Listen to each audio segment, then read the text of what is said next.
मुल्तान में 150 साल पुराने गैर आबाद जैन मंदिर को मदरसे में तब्दील कर दिया गया। जैन अलग मजहब है, ये उनके 23वें खुदा पुरुषोत्तम उनके नाम से है। पाकिस्तान बना है, बच्चों का मदरसा कायम कर दिया गया ताकि बच्चे कुरानी तालीम हासिल कर सकें। आमिर मियां बताइएगा कि यहाँ पर ये जो मंदिर है इसको सबसे पहले बताइएगा कि जैन मंदिर के नाम से कैसे मशहूर है। 1885 में ये एक यहाँ की लोकल जैन फैमिली ने तामीर किया था, ठीक है। और ये उनके जैन जो ना, ये हिंदुओं से बिल्कुल अलग होते हैं, हिंदू नहीं होते, ये जैन अलग अलग मज़हब है। तो ये हिंदुओं का मंदिर नहीं था, ये जैन मंदिर था, ठीक है। और ये उनके 24 गार्ड होते हैं, ये उनके 23वें खुदा पुरुषोत्तम उनके नाम से है, ठीक है। और इसी फैमिली ने डीजी खान में भी वो बनाया था, मंदिर बनाया था, जैन मंदिर। तो ये इसकी वो है। बताइएगा ये अभी भी इनके जो है ना वो जो इनके बुत वगैरह थे उनकी भी यहाँ पर तस्वीरें अवेज़ा हैं। तो यहाँ पे अब तो बच्चे कुरान पाक तालीम हासिल कुरान पाक की तालीम हासिल कर रहे हैं, तो ये कैसे है?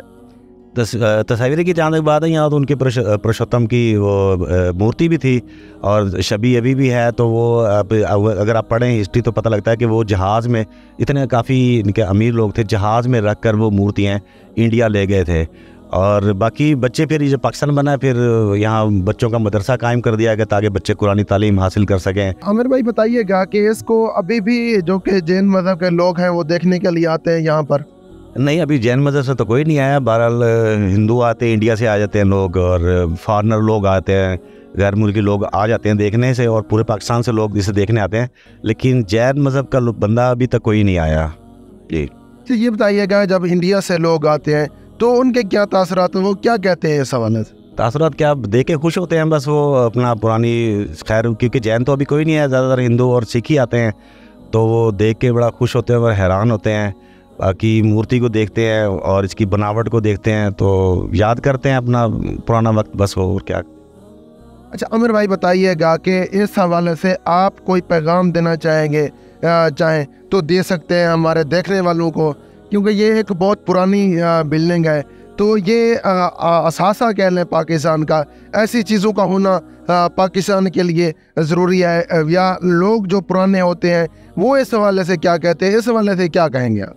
जी है तो हमारा असासा और टूरिज़म के लिए बड़ी शानदार जगह है, और काफ़ी टूरिज़म यहाँ पे आता भी है और लोग देखते भी हैं।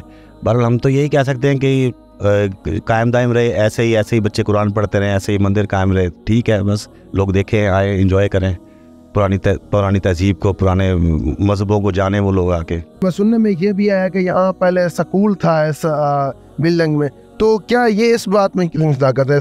स्कूल था ना, ये देखें, ये ब्लैक बोर्ड नज़र आ रहा है ना आपको, यहाँ भी क्लास लगती थी, वो ब्लैक बोर्ड नज़र आ रहा है, वो ब्लैक बोर्ड नज़र आ रहा है। यहाँ पे स्कूल ही था पहले, और इससे पीछे एक और जैन मंदिर है, वहाँ भी स्कूल था, लेकिन अब वो भी ख़त्म हो गया, लेकिन ये चल रहा है अभी।